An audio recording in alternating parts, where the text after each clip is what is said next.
Hello, I'm DJ Rao. This is the third part of the five-part series designed to provide a rapid introduction to concepts in C++ so that programmers can quickly ramp up on developing programs in C++. Ensure you view the other four parts of this tutorial that cover the core concepts required for developing comprehensive solutions in C++. This part covers files and streams by extending the basic input-output concepts covered in the first part of this series. Streams can be viewed as a sequence of bytes to read or write, using standard stream insertion or stream extraction operators. Yes, you guessed it right. std_cout and std_cin are essentially streams. Streams have an internal index called the position indicator where the next byte is read or written.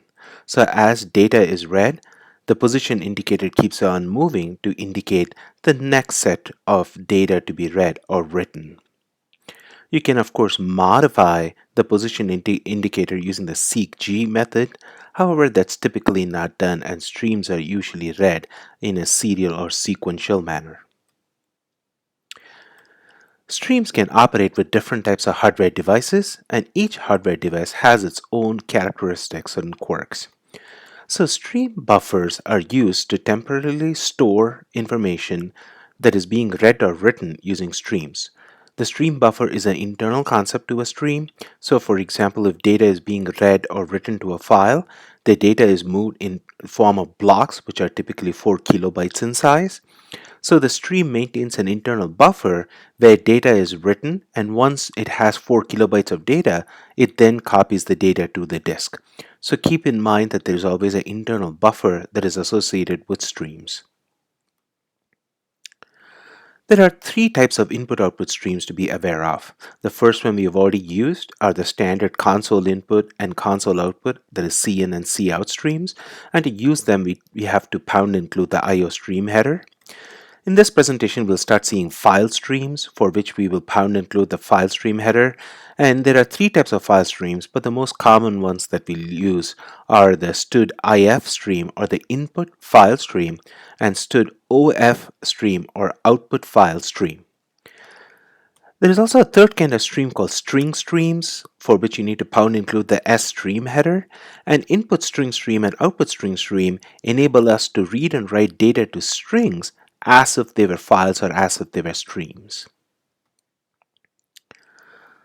Let's look at some examples to motivate and understand how to use these streams. Let's start with a simple example where we want to print the sum of numbers. So here I define a variable called sum, and I want to print the sum. And here I'm going to keep reading values from console input and add it to sum so I can print the sum. Remember that this while loop ends or terminates only when the user enters a logical end of file by pressing Ctrl D in Linux or Ctrl Z on Windows on a separate new line to terminate this loop. This is the kind of loop that we already reviewed in the first part of this presentation.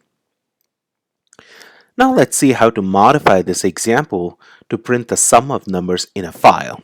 So I've got exactly the same code from the previous slide where we are reading data from console input, and now we're going to modify to read data from a file. So first step is to include the file stream header so we can now start working with using the files in our program. The next step in the process is to create an input file stream because we want to read data. We create an input file stream, and in this case I'm creating an object called infile, which is going to read data from a file called numbers.txt from the local path on the machine. Now that I have this set up, all I need to do is simply get rid of cin and replace it with infile. So we just make that one modification, and now this program is ready to start processing data from a file. It is as simple as that. And this is the advantage of using the standard stream extraction operators and such, is that once we can get a program to work with console input, modifying it to work with files is trivially straightforward. Of course, in general, it's always a good idea to double check to ensure the files was successfully open. In this case, there's a method called good on the input file stream that we can check. And if the file is not good, then we print an error. And of course, here we return 1 as an exit code to signify that an error occurred during running. So it's always a good idea to check that the file streams were successfully opened. Now let's look at another example where we want to copy text file from one file to another. So here we're going to run a program, a copy. It's going to take two command line arguments. A.txt is the source of the information. B.txt will be a copy of A.txt. So here, of course, we start our main method, and the loop that we're going to write keeps on reading line by line from the input or the source file and prints the line to an output file or the destination file where the copy needs to be made. Now to work with files, I include the file stream header and then create the input file based on the first command line argument. In this example, argv of 1 will be a.txt, and then create an output file stream where I'm going to make a copy of the data. Here it's going to be argv of 2, and in this example, argv of 2 will correspond to b.txt. And of course, you can always add checks to ensure the streams are good, and that's about it. Optionally, you can almost close the files, but in this case, it's not necessary because these files are automatically closed by C++ when the streams go out of scope. And this is it. You can now copy text files using the simple few lines of code. Now let's look at example of working with strings as if they were streams. C++ provides streams that can be used as wrappers to strings. The first one is called OString stream or output string stream, which is synonymous to cout. So when you write data to OString stream, it actually eventually writes it to a string. Or you can read data from a string using the IStream stream wrapper, which is synonymous to reading data from cin. So for example, let's say you want to count words in a string. Given those 3 words, the method should return 3. So now let's write a method called word count, WC. Notice that I'm including IStream, so I can use string streams in this example. Basically, I want to return a count of words, so I've created a variable called count. I'm returning it. And now I'm going to use a standard while loop where I'm saying from an input stream, keep on reading words until I'm hitting logical end of file and increment the count variable. So far, so good. And the only extra thing I need to do is to create that iString stream to read data from that string that is being passed in as a constant reference to this method. It is as simple as that. Notice how this looping pattern repeats or is very similar in all of these input-output examples. So it is important to remember how this while loop works, how to read this while loop using examples right from the first presentation in the series, and keep this pattern in mind anytime you want to do input processing in C++. Alright, now that we have some basic ideas of streams, let's see how we can generalize a lot of the methods and programs that we write. C++ provides 2 common base classes for all of the streams. The first one is IStream, which is an input stream, and OStream, which is a generic output stream. So when we write programs and logic, prefer to develop most of your core logic in a method that takes the base class streams as references. So here we're taking an input stream where we're going to read data and an output stream where we're going to write data. And once you do that, you can write your core logic to read and write data from the input and output streams without worrying about where the data is coming and where the data is going to. Here you're focusing on the core logic that you need to get done. Of course, notice that we are not using constant references because we do want to modify the input-output stream by reading and writing data to it.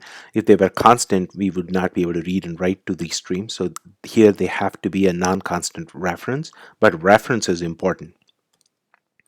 And of course, in the main method, we can just call this method by passing cin and cout as parameters. So here, in this example, in will refer to cin and out will refer to cout. Working with generalized streams makes it easy to work with different combinations of streams. For example, let's say we have the process method that takes input and output streams.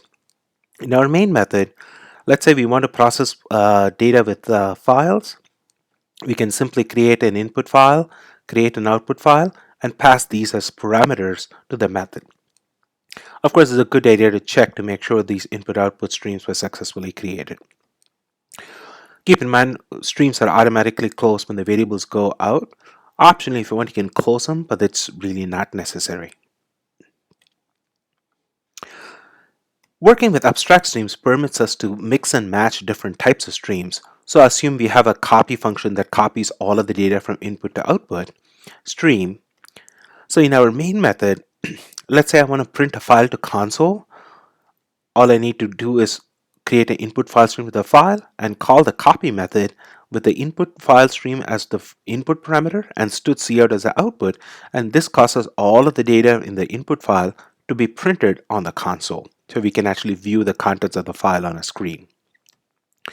Now let's say I want to copy words typed by a user to a file. That means I basically want to create a file based on user inputs. I create an output file stream to the location where I want to save the file, so you can specify the full path there as you need. Here I'm using a fixed path. Instead, you can use a variable like a command line argument, etc., like we did in the copy example a few slides ago in this presentation.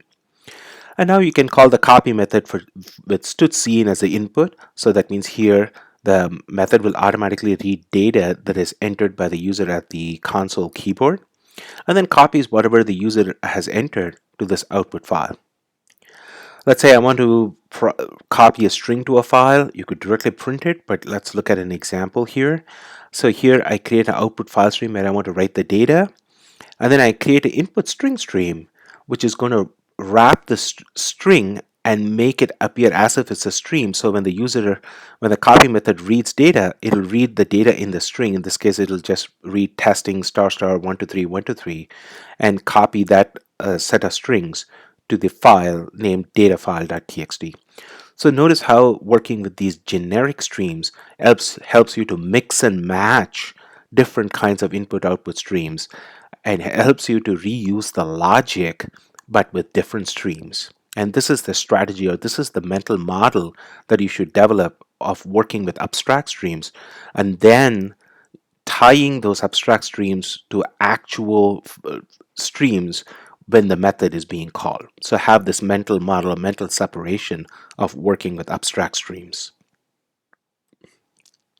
All right, now let's just quickly recap the rules of thumb.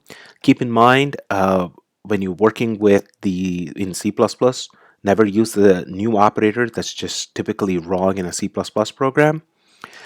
When you're doing input output, use the stream extraction operator or for reading data.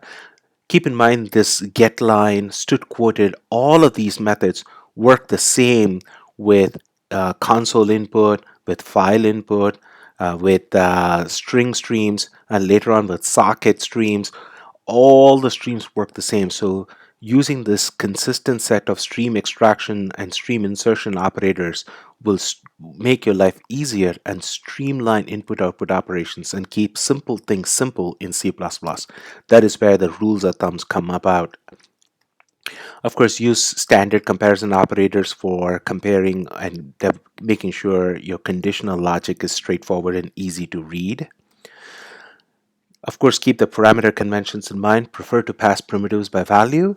Prefer to pass objects by reference, preferably by constant reference. And of course, here when we were using streams, we did not pass them by constant reference. Instead, we just used references because we wanted to modify the streams to read or write data. But as a general rule of thumb for other objects, you should always prefer constant references because constant references don't make memory copies, which can be memory intensive and CPU intensive and impact performance. And of course, constant gives you that extra level of security so that you don't accidentally modify these objects. So keep this parameter passing convention in mind. All right, now we have done some of the basics of C++. We have spent some time with functions and methods in the second part of this series. In this part, we covered input-output streams, particularly with file I/O, and we looked at how to use generic streams for simplifying and reusing logic. The next presentation, we'll look at containers for storing data, specifically look at vector and unordered map. And then the last part in this series will focus on object-oriented programming concepts and give basics of classes and operator overloading. Thank you.